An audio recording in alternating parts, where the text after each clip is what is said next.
চট্টগ্রামের বৃহৎ বাজার খাতুনগঞ্জে বেড়েছে আদা, পেঁয়াজ সহ অন্যান্য মসলার দাম। চট্টগ্রামের খাতুনগঞ্জে আছেন প্রতিনিধি মনিরুল ইসলাম পারভেজ। বাজার দর জানতে সরাসরি যুক্ত হচ্ছে তার সঙ্গে। পারভেজ, বাজারের দাম কেমন দেখতে পাচ্ছেন এবং বিক্রেতারা কি বলছে এই যে দাম বেড়ে গেছে মসলার এ নিয়ে?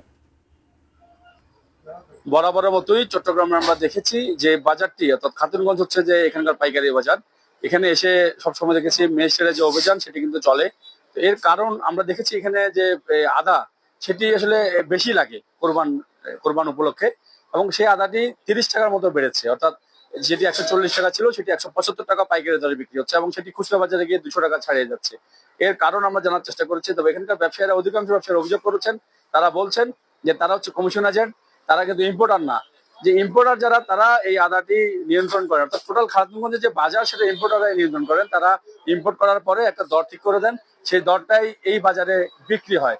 তো আসলে এখনকার যে অবস্থা, যে এটি আসলে ম্যাজিস্ট্রেট এসে এখানে জরিমানা করে এই খাতুনগঞ্জে, যে একজন এখানকার ব্যবসায়ী আছেন, আমরা তাকেও একটু যদি যুক্ত করে নেই। আচ্ছা, আপনাদের এই ঈদ আসলে জিনিসগুলো একটু দাম বেড়ে যায় এবং আপনাদেরকে জরিমানা করা হয়, তারপরে বাজার নিয়ন্ত্রণ আসে না। আপনি কি মনে করেন যে আসলে ঘাটতিটা কোথায় বা ঝামেলাটা কোথায়? আসলে ভাই, সত্য কথাটা বলতে গেলে তো আমার উপরে বিপদটা চলে আসবে। হ্যাঁ, সেজন্য আসলে সত্য অনেকে বলে না। তবু আমি সাহস করে বলতেছি, এখানে যে ম্যাজিস্ট্রেট এসে জরিমানা করে, আমার মনে হয় এটা একটা ভাই সন্ত্রাসী করার মতো কাজ করে।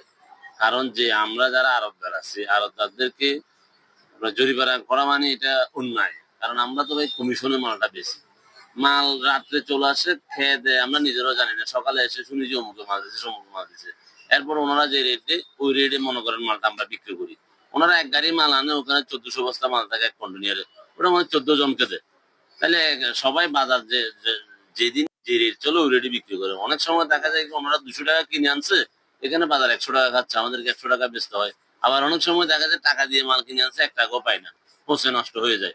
আবার অনেক সময় দেখা যায় কি বাজার হুট করে বাড়তি হয়ে যায়, এগুলো তাকে কাঁচামাল এগুলো।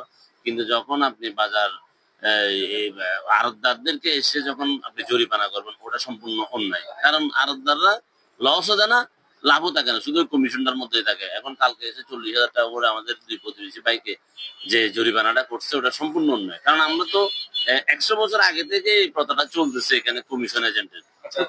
মানে বাজারটা তাহলে আপনি বলতে চাচ্ছেন যে, আচ্ছা, আমরা ওনার সাথে কথা বলে যেটা বুঝলাম, আপনার মাধ্যমে যে জানাচ্ছি, যে অর্থাৎ সারা দেশে কিছু ইম্পোর্টার রয়েছে যারা ইম্পোর্ট করে এবং তারাই মূলত বাজারটি নিয়ন্ত্রণ করে, সেদের তথ্য আমাদের জানানো হচ্ছে।